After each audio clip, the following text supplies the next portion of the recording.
Assalamu alaikum wa rahmatullahi wa barakatuh. Good evening, or yeah, I can say good evening now. Good evening, everyone.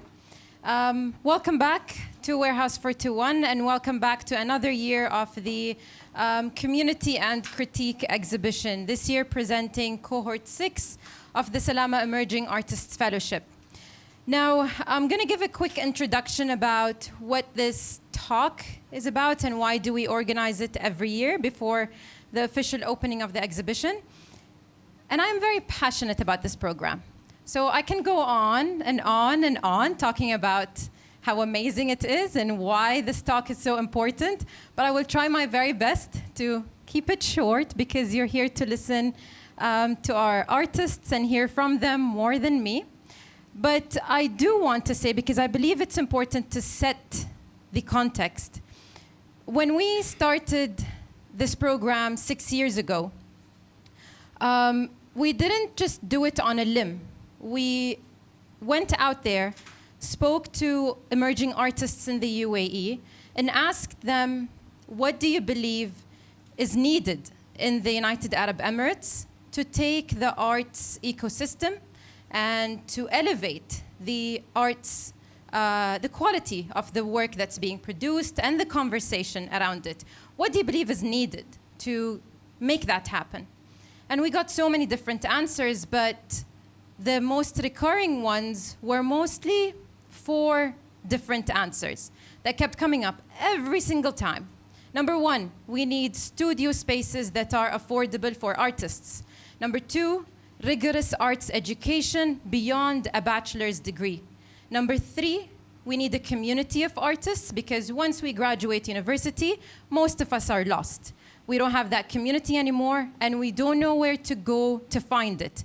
Number 4, which is why we are here today, is the need for healthy art critique. And critique sometimes is a word that people shy away from, is a word that people feel like, I don't want to critique someone because that is rude. That is not the culture of the UAE. We're very respectful in the UAE. We're very kind people. We tend to just say nice things about each other. And that's the big misconception. Critique doesn't have to be about pointing out what's bad about a work. Critique is simply about engaging in a conversation and a dialogue about one's work.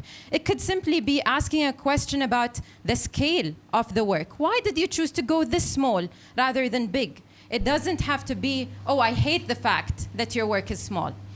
It, can be questions about where do you draw inspiration from? So it's about asking questions that create dialogue, not about just pointing out what you don't like about a work.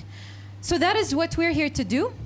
And that is what the panelists are here to engage in, a conversation about their work that we hope will just get started here. And then once we move inside, that all of you will start to engage in conversations with the artists who are sitting behind me, as well as the other artists who are amongst the audience, and some of them are inside. Please do engage in conversations with them. You see something that you don't understand, ask a question. You see something that you're intrigued by, point it out. Express your feelings, express your thoughts. So to show us and to take us through a little bit of a conversation here today, we have our panelists, and I'll start from my left-hand side, a bit of a dyslexia here. So we have Sabah Qizilbash. Next we have Rashid Al-Falasi. We have Shamma Al-Bastaki. And we have Latifa Saeed. And our great moderator, Nadine Khalil. I will tell you a little bit.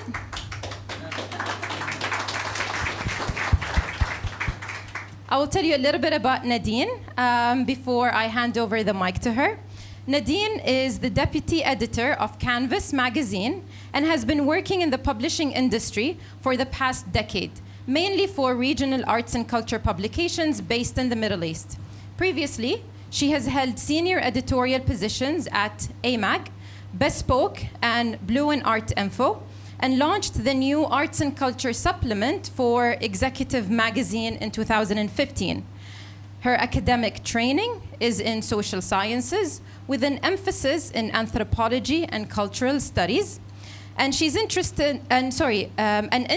that developed after she was awarded a Fulbright research grant in collaboration with the Art and Public Policy Department at NYU in 2003.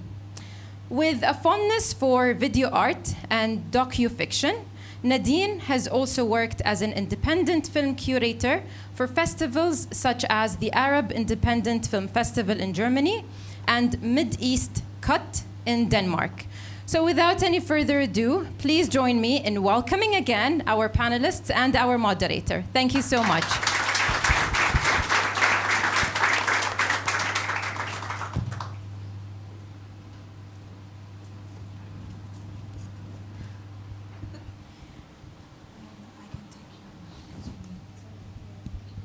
Thank you, Khulud, for the warm welcome. Welcome, everyone. I always say that I really enjoy the annual exhibitions of SEAF because they're like a snapshot of what is happening in the UAE at the moment, preoccupations of the younger generation, of artists who have yet to become MFA students.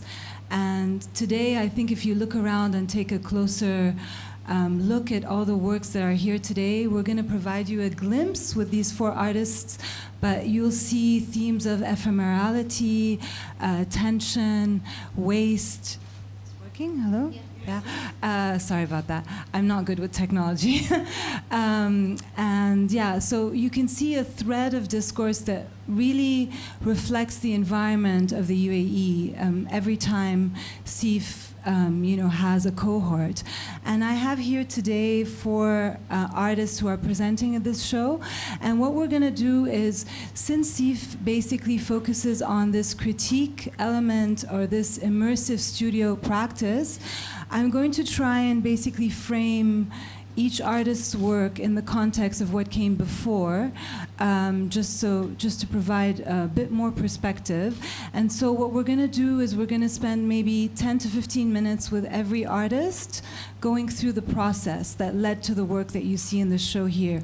So I hope it will be informative and engaging. And I'm going to start with Latifa Saeed, who is basically a fine artist graduate from Latifa College. And we're just going to go ahead with some of the works that we feel best represent her practice today, starting with the ideas that she deals with, which are related to change, environment, ephemerality, as I was discussing before. So I'm gonna hand over the spotlight to Latifa shortly, but let's begin with some works that perhaps a lot of you know Latifa's works from her more design-oriented, braided chair. There's always this emphasis on artisanal craft. But the works that you'll see here are a little bit different in the context of SEAF. They're a little bit more experimental, though they still kind of incorporate her her experimentation with materials. She's quite known with pushing materials to their extremes. And so we're going to start with the idea of nomadism, as well as land, change, birth, death, destruction, and recreation that you'll see inside, with Bedu Box, which is made out of corrugated cardboard and woven wool and sheep hair as well. So Latifa, I wanted to ask you if you could share with us today why you chose these particular materials when you're thinking of the Bedouin lifestyle in this case. Hi. Hi, everyone. Thank you for being here. I began at looking at my environment and also looking at the past and how we used to live, or the previous generations, and it wasn't too long ago.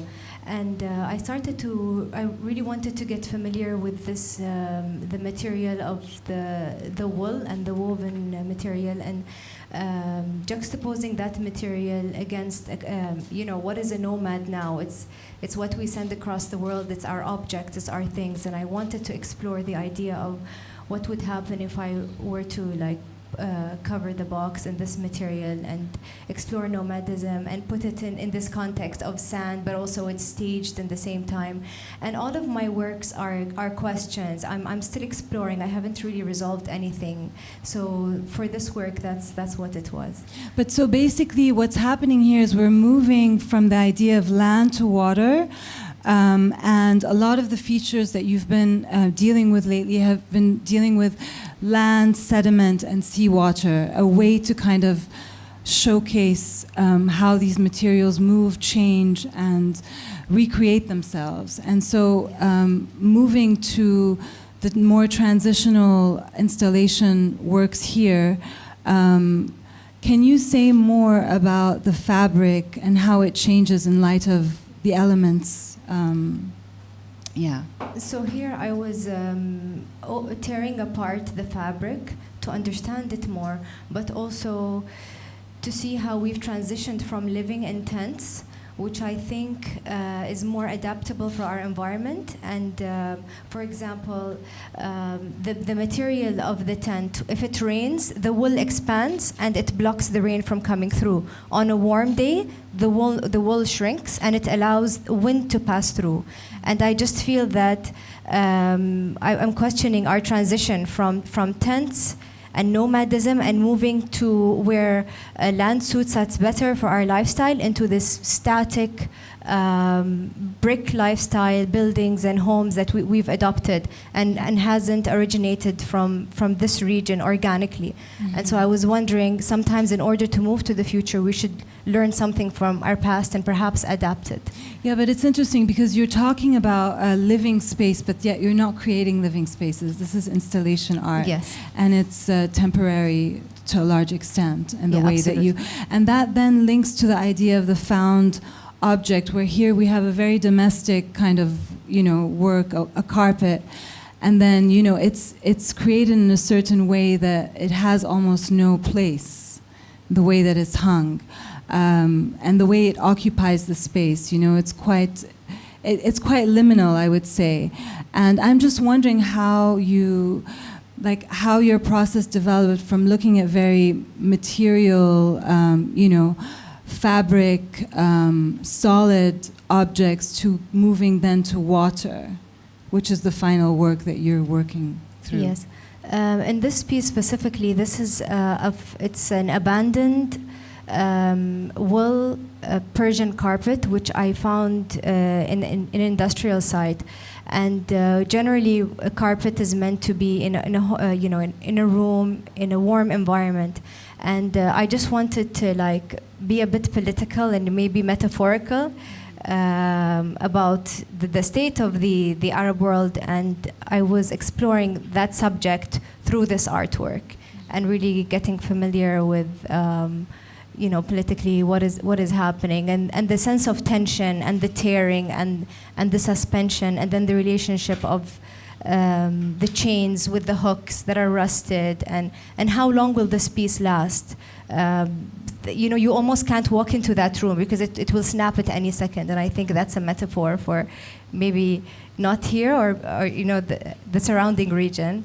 Yeah, I mean, I think what is very interesting about that is that because your works are very much made to be used, your other works, your more design-related works, and so in a way you're going against that by creating these works that are not meant to be used, actually, but we associate them with a domesticity in some way. But I'm wondering where the impulse to break and tear comes from, because inside you will see Latifa's work. There's broken glass, and as you said, the glass broke itself. Yeah. So maybe you can tell us more about why you're stretching the materials to such extremes. There's this work, but let's move to the last work and then we'll go back.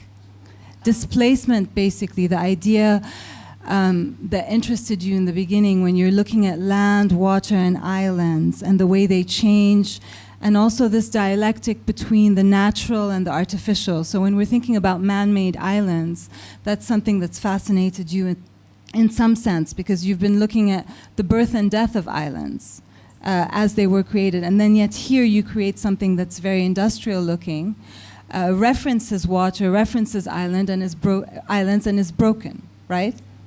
So You see it as broken, I don't. And every time I say this to someone, they say, make sure you put that point across. The breaking point in the glass is just a part in its lifespan. It will break and then it will shatter and then other things happen to it. So if we start with glass is not a solid or a liquid, it's an amorphous solid, which means it's in a state between being a solid and being a liquid. And so it's in a constant state of stress. And but the fragility and the sensitivity it demands from the people seeing it in this state. And I'm referencing nature and how we rely so much on nature that it will not change or it will not fall apart. And I feel like the same kind of sensitivity should be given to nature and our environment and our surroundings.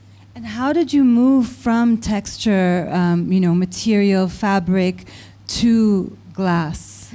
Do you remember? I think it's what, of course, I think it's what every material brings in terms of meaning.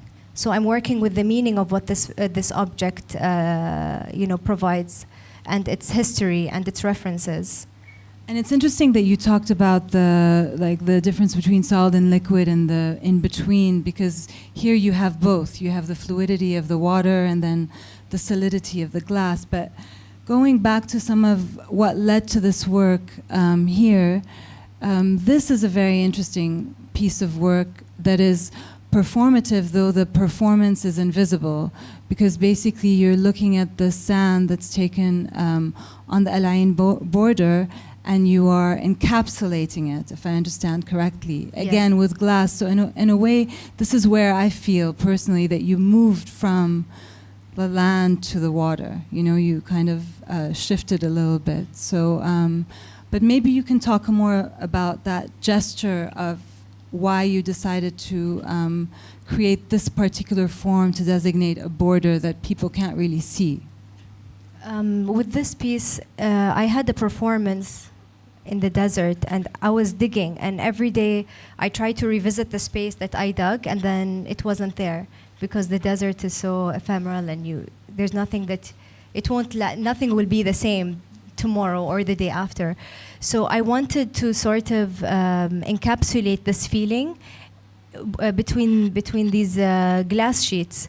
Also, it had to look somewhat contained because it was a commission from Chanel High Jewelry, but also the fact that people will own this piece and have it in their homes, and then they'd have to interact with it and be an artist somehow by having to figure out where to place it, and that also will add meaning to the artwork. So inside of this piece is water and sand, and as the water dries, the sand slowly falls out. So you get the sense of I can't really keep it because eventually it will all fall out. It's also that obsession with time, but it also is an architectural feature in the way that it was created, yes. right? Yeah. And then this was actually, I mean, you can correct me if I'm wrong, but part of your initial inspiration when you're looking at islands and containment, right? In a soft kind of way. And so this study was maybe the beginning of what led you to the work today, though it took a very different shape, if I'm not mistaken. This is part of a much larger study, but I chose this piece because of I went to the Jumeirah beach, and we were asked to, as part of the SEAF prompts, we were asked to explore an area and create a narrative. So when I went down the Jumeirah beach coastline, I didn't recognize anything, and there were these new islands that are there that I've never seen before. So I went around and explored. So I had this impulse of I want to keep everything, I want to hold it, but at the end of the day, we cannot own anything. So I brought the sand with me here to Abu Dhabi, and I also gathered as much water as I can, and I created these islands in the studio space. And so around the border is just a fabric, and it's a thread, and as I pull it, it closes up on the island. But it just keeps moving, and it keeps moving, and the sand falls out, and the water seeps out, and it drips everywhere. But it was an exploration. And then I moved from this piece to the next one, And part of the research here was also trying to contain water and sand on the glass. But specifically with this piece, from an architectural point of view and a construction point of view, the rebars are the first stage of construction and the glass is the last stage of construction. So it kind of encapsulates everything and speaks about what happens in between. And how did the glass end up breaking? It breaks. But I mean, how did you manufacture it in such a way? The water is inside the glass. Yes, yeah. Heat, cooling, and it's very technical. But there's no longer this dissipating sand. It's more the water. It's right? Yeah, it's more with the water. It's really not what I imagined it to be when I read the description about your fascination with changing land and changing water. And I'm also wondering why you composed it in this way. Did you really think about how you were going to set it up? It's not really a grid, but it's quite structural. It's kind of an imaginary city that I'm building in the studio. So it can multiply, like this could just be one iteration. Yes, it's one iteration, okay. And also things could happen. Okay, well, we'll see. Thank you, Latifa. So I'm going to move now to Saba Kizilbash, who works a lot with the idea of borders, which are very much real borders. They're not imaginary borders. They're borders that separate countries, contested territories, railway lines that are abandoned, surveillance points, and her work has... Saba has a degree from Lahore, a BFA in painting from the National College of Art in Pakistan. And we were just speaking earlier today about how a lot of the training actually is representational. And so that is a large part of her practice. I was interested in us talking more about this particular work because, again, we're looking at land to a large extent. We're looking at territory and, let's say, forced displacements or forced partitions. But here you have a piece that talks about when water overtakes land or floods the border, what happens? And I feel like this is the beginning of some more fluid kinds of work that start to manifest in your practice, also with more water-based, let's say, execution. So maybe you can just tell us more about this, the history of this particular piece as a starting point. So this piece is around 5.5 feet wide and around 15 inches high. Yes, that's correct. 5 feet wide and 15 inches high. They're all studded graphite.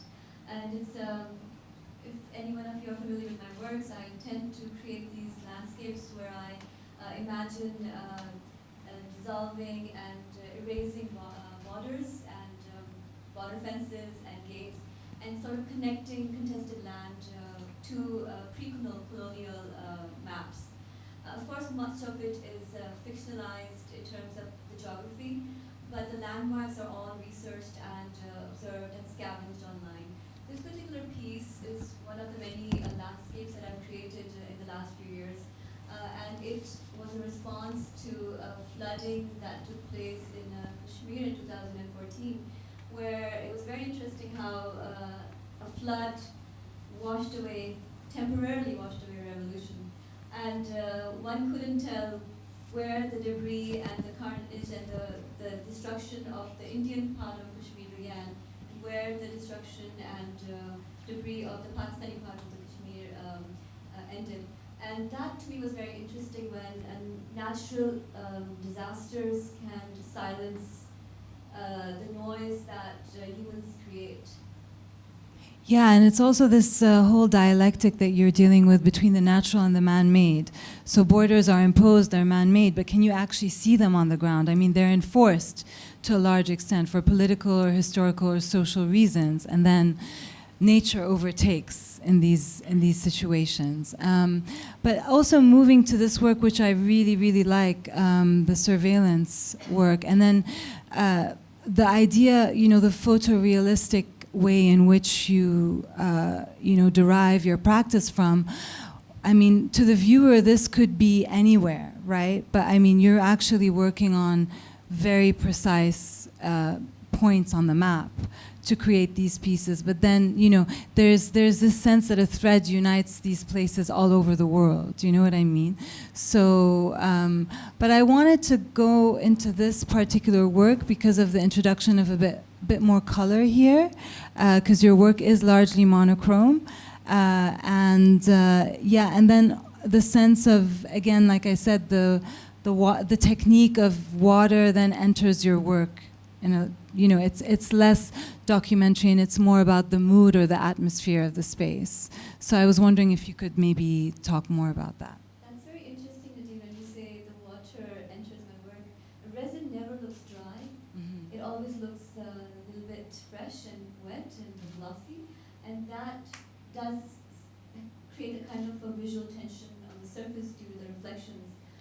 In terms of the color that I've chosen, I'm very selective about my palette, and you'll notice in my works in the exhibition as well, all green and monochromatic. There's a lot of reference to land in the choice of color that I've chosen.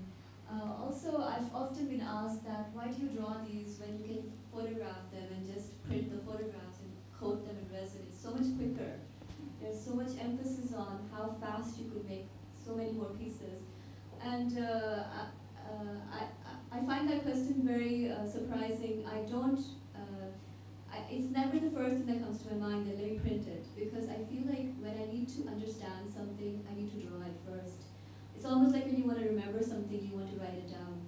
So similarly, these small drawings that I construct of observational drawings from, of course, photographs of no man's land helps me understand that space and the plantation of that space, the vegetation, the sense that you cannot sleep here, you cannot stop here for more than a few minutes.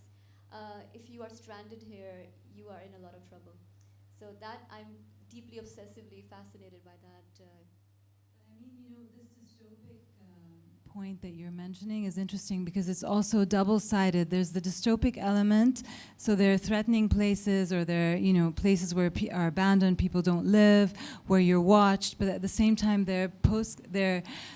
the way they're presented in a postcard, very beautiful, intricate manner, it could almost be a place you'd want to go to, the way they're presented. This could be a postcard for somewhere you actually would want to visit. So it's an interesting kind of irony that I see in your work that's developing even more now.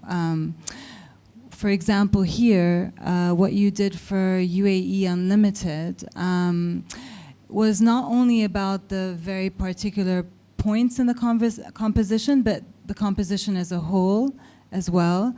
Again, creating this language that transgresses borders, looking at all the places that you were zeroing in Uzbekistan, Tashkent, and so on. But also, I'm wondering, where does this obsession with land come from? Like, is it about your own personal history, or because you do depart from that to a large extent? It's something that I've been discovering for myself as well. I never began with the premise that henceforth I will only draw land. I saw myself gradually eliminating and selecting very few elements and dwelling on them obsessively. And I think it's very important to me, my collective history as well, the geography of the land that I come from. I feel like the partition of the subcontinent, India, Pakistan, it's still sort of the trauma of that experience still sort of resonates in people and the population of that region. And I feel like land that has experienced some sort of violence, it doesn't forget, and it does things. You don't just erase that by planting new crops and building a new house on that land. And for generations, my family has migrated through various parts of from Central Asia to India, then to Pakistan, then now recently to Australia. And these kind of migrations have made me think about what are the incidents that make people migrate or leave home or go into self-exile. And that's some incidents, personal incidents, made me look at these spaces differently. Yet there are no people in your work. It's very post-human. It's almost like I protect them. And then I kind of look around. And It's interesting because your displacement is talking on this large scale of masses of people, and Latifa's talking on a more contained level of the region, displacement of land, the way land shifts. But there are, you know, like you render them in such different ways. So looking at your works, I mean, there's the imprint of the hand. You know, it's not an industrial material that breaks. So it's very personal, but yet never no people. So the land is the person, the way that you described it to a certain extent. I don't know if I'm going too far, but yeah. And then the reason why we thought about introducing this work, because it's a much older work and presented on Petri dishes, cultures, and it relates to your affinity to texture as well as water, which we were talking about earlier. And I just wanted to bring it back into the conversation, just also to show people, I mean, where you started to a certain extent, right? This is one of your earliest works.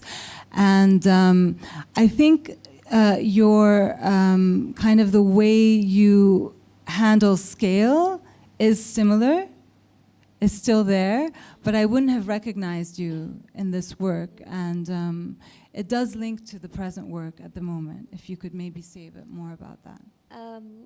My studio is at any time an explosion of drawings. And there is usually very diverse marks that I try and explore. I mean, they don't necessarily show up in exhibitions or in my slideshows, but I constantly try different things out. And these Petri dishes, these small drawings are actually of shirts. I was going through this phase where I was taking a white dress shirt and then throwing it on the floor and observing it from an aerial view and drawing it repetitively. I made over 100 of these drawings, and then I experimented with pouring resin and red paint on them to see what happens. But this was a time, prior to this, I used to do a lot of acrylic paintings on canvas, and this was the point where I was departing from canvas-based art and moving into graphite and resin as well. And then you've explored that here. So then it's something, I mean, though we can't actually take these pieces away in the exhibition, right? You can buy them. But I mean, there's a tactility. There's a tactility to this that reminds me of the culture's work. And again, you know, the treatment, the green treatment. But there's also another history to it with the Grand Trunk Road. Yeah, I mean, I asked you this question before, but I'm going to ask you again because I wasn't satisfied with the answer. Why did you choose such a minute scale to depict a very vast expanse of road, you know, a route of passage? When you see these pieces in person in the exhibition, you will immediately feel that they remind you of some sort of semi-precious stones or gems. And as Nadine, you yourself pointed out, they seem pebble-like, something that you've been carrying around, and they have been weathered to this softness or smoothness, almost like pebbles found in a very fast-running stream. There's a book that I've been reading recently called Remnants of Separation, and it talks about what people left with when they crossed over the border between India and Pakistan. It was people brought over, took across a pair of scissors, a bowl, a small matha patti, piece of jewelry, a ring, whatever they could quickly grab. And some of the things they carried across were absurd, but they had personal associations. So it was my attempt to find a way, a medium and form to create these little gems that encapsulated memories of land that people were leaving behind. And at a time where they had to leave, they could just grab one and, I mean, of course, this is all very imagined, and carry them close to them, so that it makes association to one land not so, what's precious gets carried with them, in a sense. Yeah. So that's what you were trying to recreate here. And then, you know, as Khulud was saying in the beginning, I do think it's difficult. I do think, you know, there are certain cultures that are more, let's just say, supportive of critique. Say that's inherent to the culture, especially when we're talking about the art world. But, you know, probably one of the most, I mean, I come from a, you know, journalistically, that's kind of our raison d'être. We're supposed to be critical. And even if now what we're doing here is not necessarily critique, it's more exploratory. But what I'm trying to say is that basically probably the most difficult thing is for artists to be self-reflexive and criticize their own practice. And part of that is breaking away with established ways of working. And so what interested me about these pieces, which I don't think are actually very clear here, I think they're more clear in the exhibition, it's difficult to photograph them, are, you know, given that you come from this tradition of really precise, intricate detail in how you're drawing, photorealism. This is where you're using the gesture to efface the drawing, to erase. So I feel like that's the beginning of you breaking down your own practice. And you just simply titled it Adventurism. I don't know if they're even real places, but it's interesting that you've gotten here at the, let's say, the far end of the trajectory with SEAF. So I really liked those two pieces. Yeah. So I don't know if you want to say something about them. These are actually real places. It's also zooming into the GT Road, which is the Grand Trunk Road. And the wonderful thing about this program, which could often feel very oppressive as well, was the expectation and the push coming from the mentors that explore, diversify your medium, bring in more material, try to move from your comfort zone, try doing something you're not familiar with, and then see what happens. So there was all this constant like, yeah, but what, have you tried doing this? Yeah, but what about that? So those voices stayed behind. And these monotypes is a technique in printmaking, which I was not familiar with, and I learned it over the summer, and it was exhausting and difficult in my studio to create these, but it really sort of made me create a different kind of gesture, which wouldn't have been possible with graphite. So it was a great research. But also, how come you titled them Adventurism? That's why I thought they weren't a real place. That's a very popular term that army generals in India and Pakistan use. If there's a little skirmish on the border, the next morning it's like, we will not tolerate any adventurism. You know, it is a very typical. So I mean, I was just poking fun at that a little bit. I thought it was your own adventure. Yeah, our adventures are all very like dangerous. Okay, so moving on to Rashid Al-Falasi. I'm very happy to actually get to know your work because your background's actually in political science and architectural design. So it's as if I feel like you're very much self-taught here because you didn't actually have formal training in art. And the interesting thing about your work is the way you led up to it through a combination of diagrammatic works, words, subconscious dreams, a deconstructionist approach to lead up to the video installation that we see. So there is also this element of digital art. So we were speaking a bit earlier today about the text element of your practice, how it moved from the foreground to perhaps the background now. And maybe we can start by introducing these pieces in particular, this untitled work, the phone drawing, and then moving on to this this text-based work, and you know how you also found your way into the arts, given you've always had the inclination, but you, for the first one, the sketches, it was part of, just did them on my phone on Instagram and just posted them. But I was more of trying to, I was trying to kind of document whatever I was feeling at the time, or if something, a visual that I've seen in a dream, and document it in a sketch or a diagram that was as simple as possible, tells me entirely everything about it, and brings back the visual that I had seen. So those were the first three ones, the three sketches. The second one was as well kind of, you hear sounds in your head when you read something. I don't know, like if I read something, I need to kind of verbalize it in my head for me to understand it. And those were the things that I started playing with when it came to the text-based ones.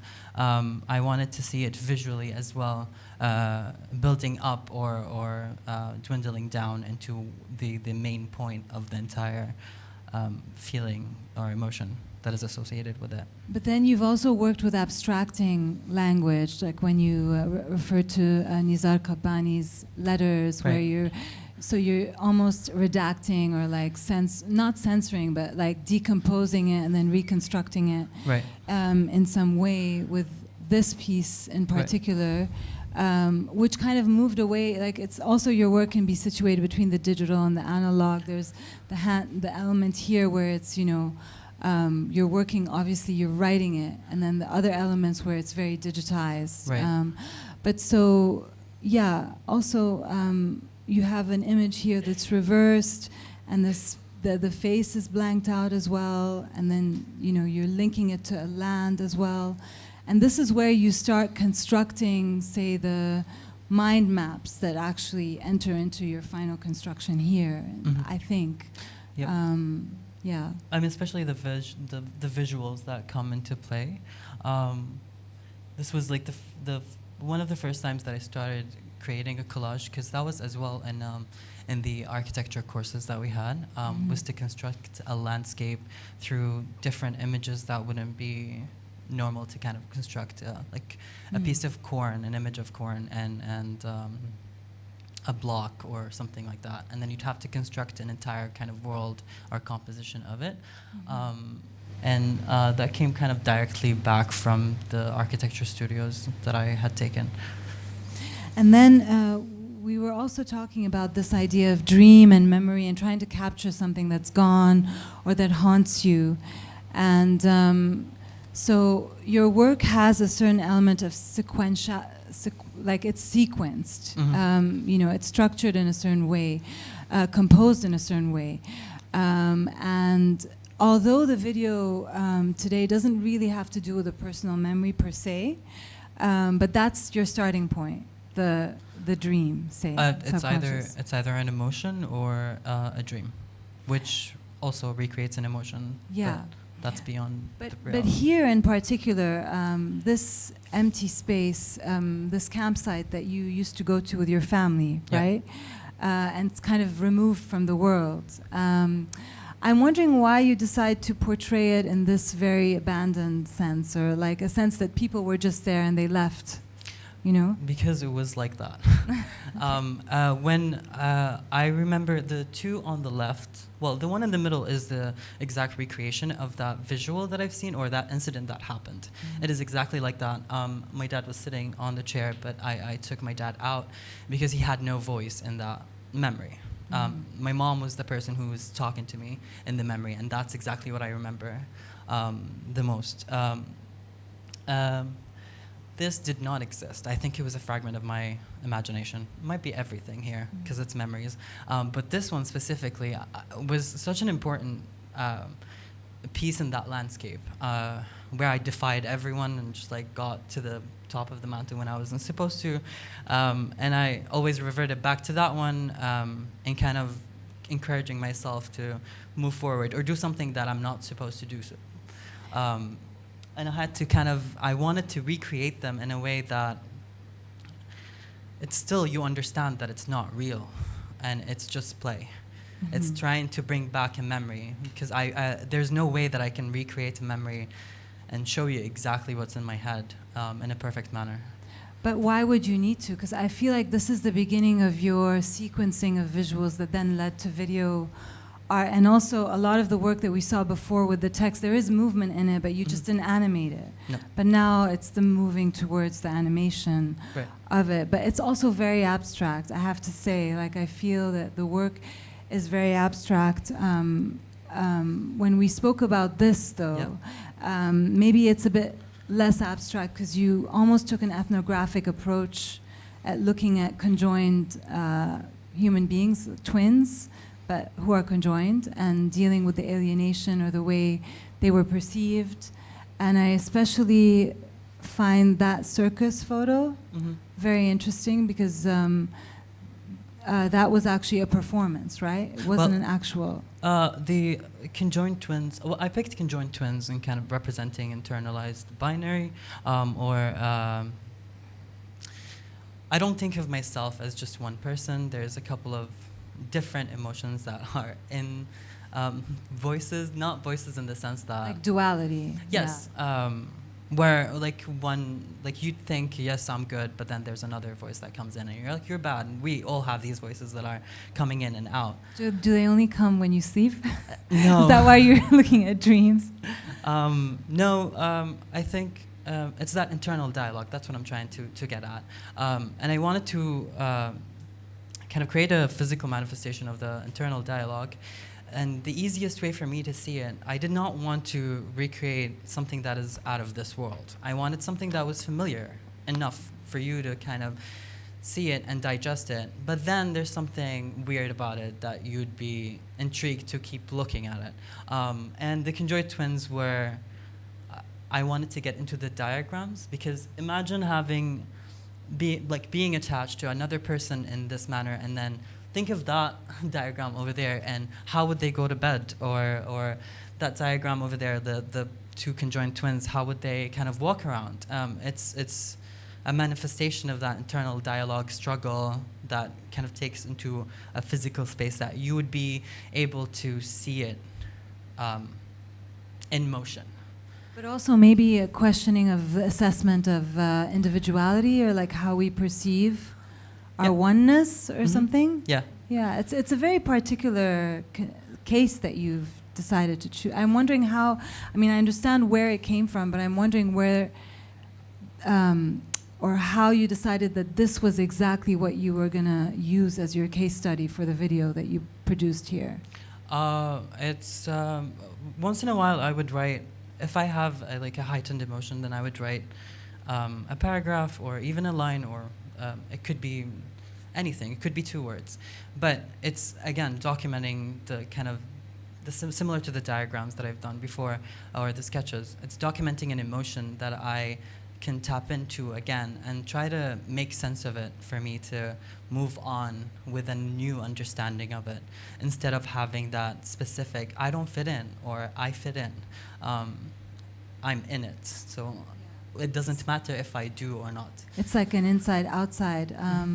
Can you say more? Because when we spoke earlier, you were saying that you like to think of yourself as a director. And so here's a video.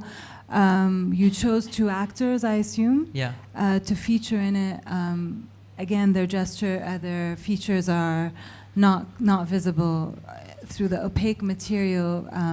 There's an uncanny element to the way they're using ordinary, familiar objects in unusual ways.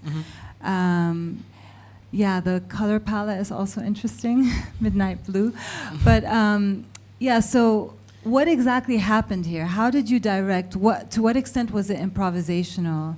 You know, I wrote what I wanted, all the scenes that I wanted to happen. It did not go as planned, not everything, at least. But in terms of the director comment, not in the film, just the sense of film, but I don't want to be in the artwork itself, if it makes sense. I want the thoughts that are, or emotions associated with it to be there, present.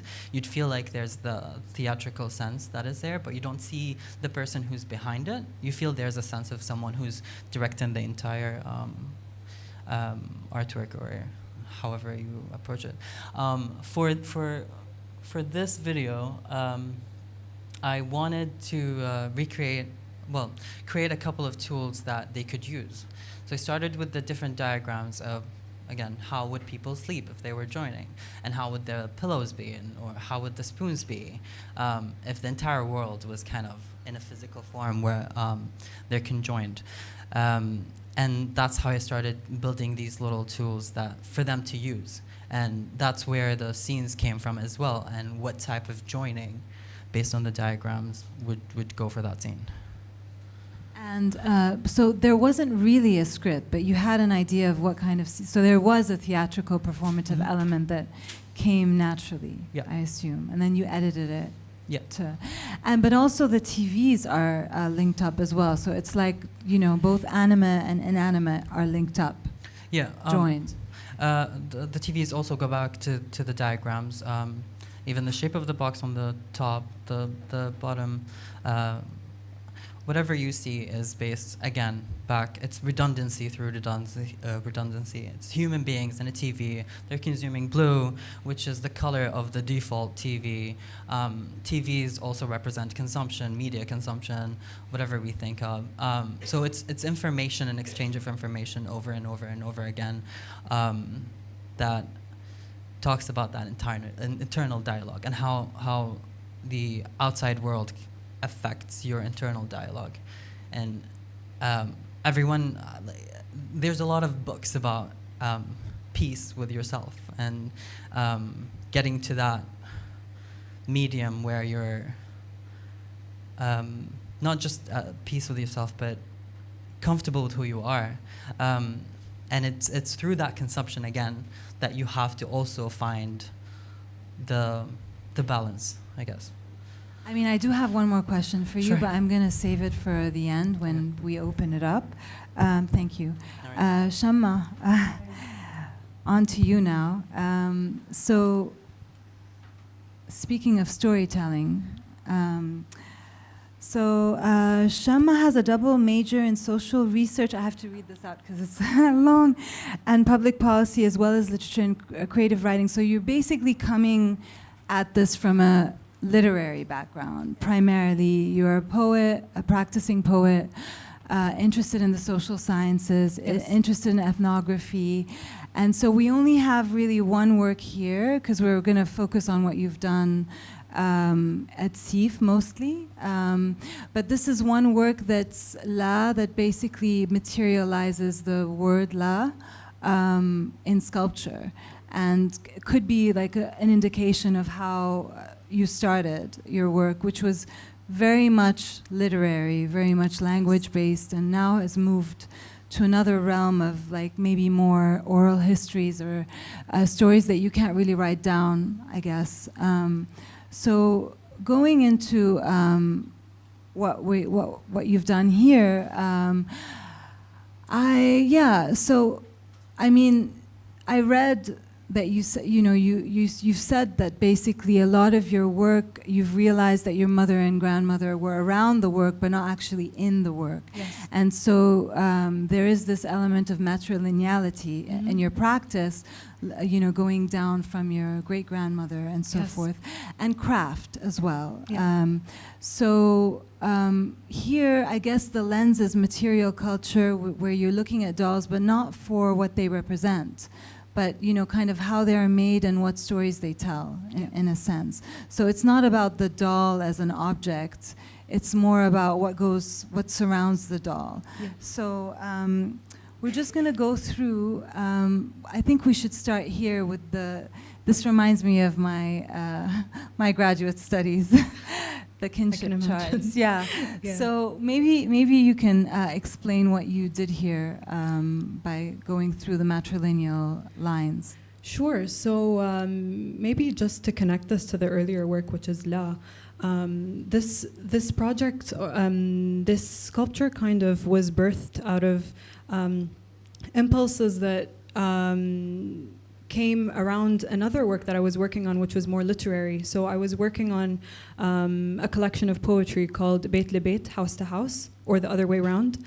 And this is a collection of ethnographic, photographic, and text image-based poetry where I kind of document and refract oral histories of communities around the Dubai Creek. And while I was writing that, I was making sculptures and works sort of around that to maybe manifest what I was feeling visually into material sculpture, as you can say. And so I would say that this project that I came onto now came from a similar, maybe ethnographic impulse. And you know, the general kind of blurb that I tell people about my project is that, you know, this project is an investigation of matrilineal kinship, where I am using dolls as vehicles to, dolls in its many different varieties, to think about my matrilineal line and my relationship to my mother and grandmother and future matrilineal generations. But really, this project came as a response to a story, which I'm going to talk about later. But in my kind of research process, I was kind of looking at my matriline. So the circles represent women, the triangles represent men in my family, and sort of tracing that down generations or up, whichever way you would like to see it. And just kind of using dolls as a relational adhesive, you know, be it the rag dolls that I made with my grandmother, the commercially available dolls that my mother used to collect obsessively in her young childhood and teenage years, to the stuffed animals that I love to collect, to you know, slime, which my sister makes obsessively and which kids nowadays are obsessed with. And so just looking at how dolls change and manifest over time. And then going back to your process, I liked how you were talking about refraction and language, and here in a way you're kind of doing something similar but with objects or human beings. So you're editing these photos, you're manipulating them to show the, let's say, live presence of the dolls, right? I assume that is a doll, not a human being. Yes. Okay, it looks like it could be a human being. But so, like, investigate, like unearthing. I mean, how did you go from something that's very ethnographic to a bit more on the process here? Sorry, Mama, I didn't ask you if I can include this WhatsApp conversation. But to like very object-oriented kind of still life, I would even say. And yeah, the slime interests me a lot. There's a backstory to that, but I'm not going to get into it. But yeah, I mean the tactility of it, and but combining it in this way, it's almost like a remnant of, rather than a whole. Right. So yeah, so I mean it's what kids use obviously and play with. Yep. Like Play-Doh, but yeah, it's just, it isn't a very, I wouldn't have seen them both together, but I guess you were surrounded by both almost in different generations at the same time. Yes. Yeah. Although I wasn't really conscious of it. And these still lifes kind of came as a response to a series of prompts that we had in SEAF, which I then took and expanded and experimented with more. But as you can see, the background is black. And in some of our earlier conversations, I think you were wondering why the background was black. And other than the obvious reference to, you know, the still life where the background is really dark and the images really pop out, or the objects, actually that is the reason, like, kind of to emphasize the objectness of these objects and the kind of uncanny relationship we have to these inanimate yet very animated things that we dearly love and enjoy. But what's interesting is that, so I mean, they are kind of telling a story, but the story is not written. So how come language has not, I wouldn't say left because you are a poet, but how come you decided to not include text this time in a formal way? Right.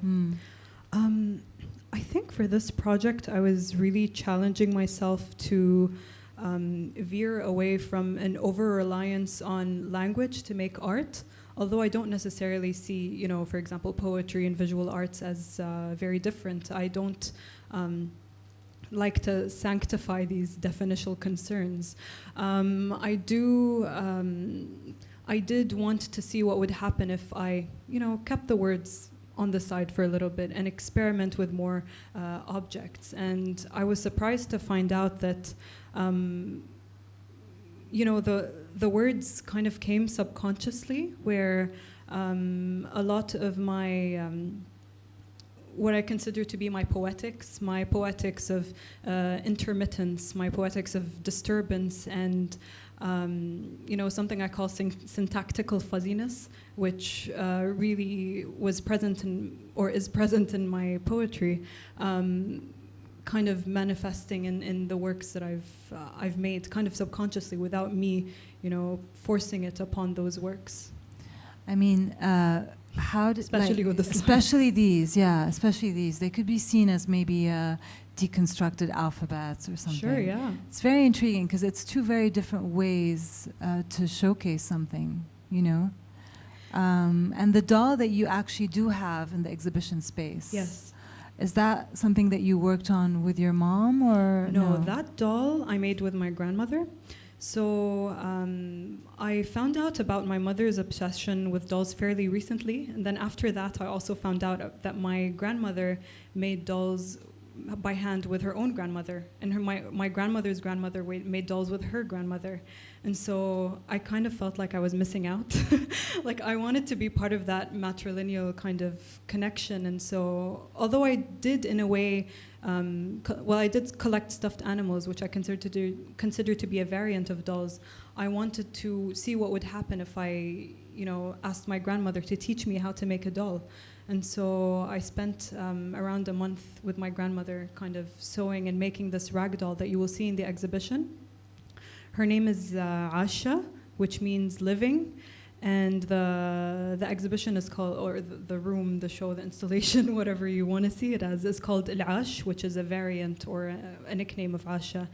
And so it's, I think there's something ironic and fun about the fact that she's a doll that's living. The inanimate, yeah. Whose name is living. And then there's also the hologramic the lenticular images. That, we don't show here, but then again, when you're manipulating the photos, the absent presence, I guess that's what you were playing on with that. Like also the idea of a family photo. Yeah. Yeah. Yeah. No, family and you know, familial connections, but also visibility and invisibility.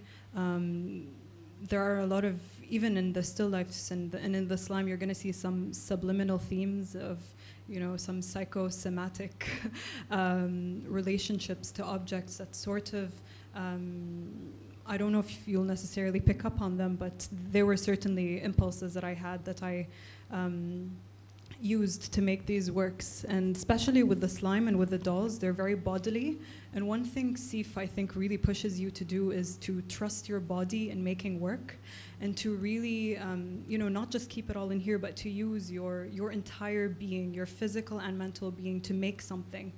And I discovered while making the slime that it is just as labor-intensive and difficult and skillful, or needing of skill, as making dolls with my grandmother.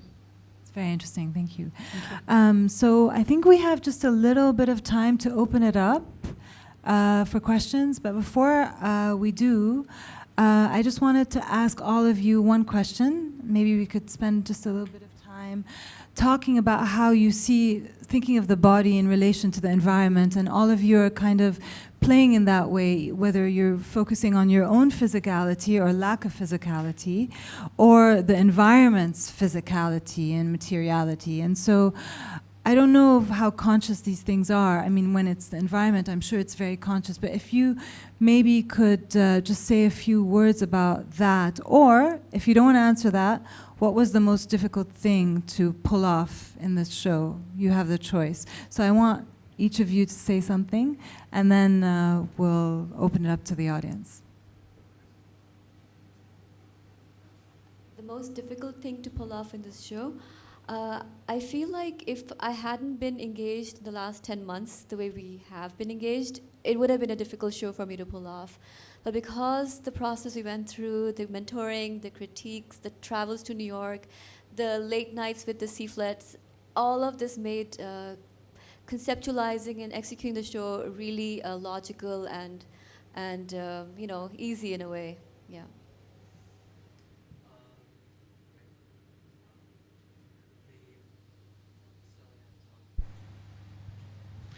The most difficult ones is synchronizing the two TVs, because they were two different systems, and one died at the critique, and then another died later on, and then I had to fix one or the other, and I hope they stay on and not die.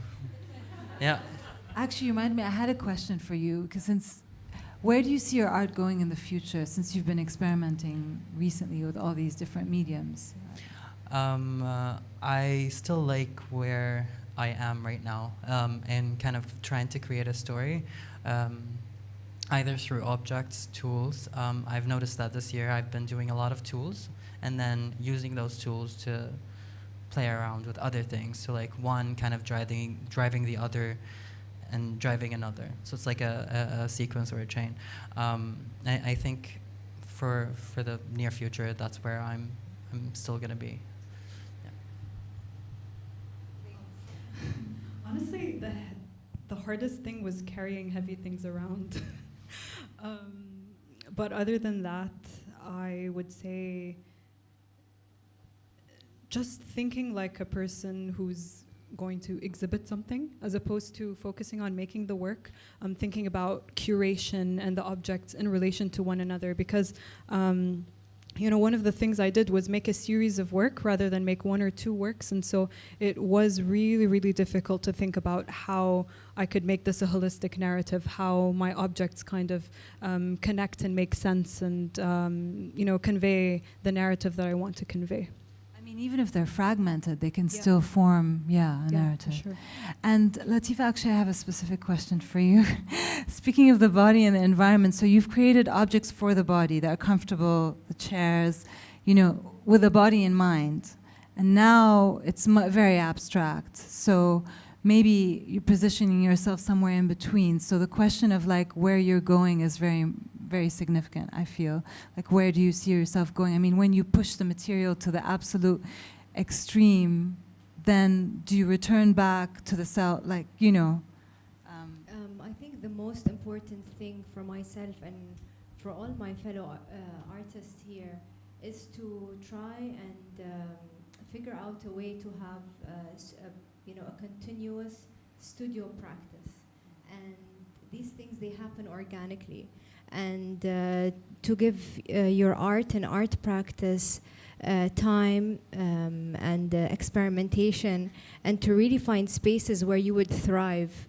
I work with very large materials. I work with extreme temperatures, and so if I can find a way to continue this story or this line of inquiry that I've started, I think things will fall into place and they'll happen organically. Anything else you had to say? Okay. Anyone have any questions? Ideally to specific artists? Yes? I can't even see. No questions? Ah. Oh, there you go. So, I have a question for my mom. There's one thing I was very confused about was, why did you want to do art? Like, what made you feel like? I think around 8th grade, I realized that I wasn't good at anything else. I'm just kidding. No, don't listen to that. I think I realized very soon, I think in middle school, that art was something that when I did it, I did it well. I expressed myself better than others in this field, in this material. I realized that I could get things done and execute ideas and visualize ideas much easily. I would draw in my math books, and that was came so much naturally to me that I realized that, yes, I want to pursue this as a career in future. Any other questions? No? Someone back there? Can't see. Yes?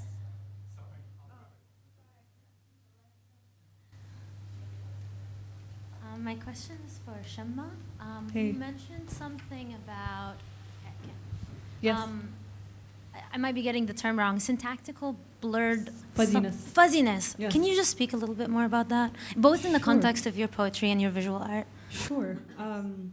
So the context of my poetry, some people have described it as postmodern. I don't know how I would describe it, but a lot of it relies on, in poetry we have, there's a term called enjambment. I'm sure you know it, which is when a line breaks before it's supposed to break and moves on to, where the line carries onto the next, where a sentence carries onto the next line, just to preserve the length or rhythm of a stanza. And so as I was documenting these oral narratives and listening to memories that I kind of wanted to refract using very, very severe enjambment. So I limited myself to 4 words per line, 4 lines per stanza. And what it did to the language was it created this syntactical fuzziness where you would read it and not really understand what you were reading because the syntax was kind of taken away. I used no punctuation, and so you would read one sentence and it could mean 10 different things. I'll give you an example. Like one of my poems starts as big, very big. They said our house was. The rooms were big, the hosh, the yard. And so it's big, very big, our is one sentence. And then, so it's kind of breaking that language into the fuzziness, into making it kind of not as clearly legible that I was interested in thinking about memory and history and that kind of relationship. And I took that kind of impulse into this work.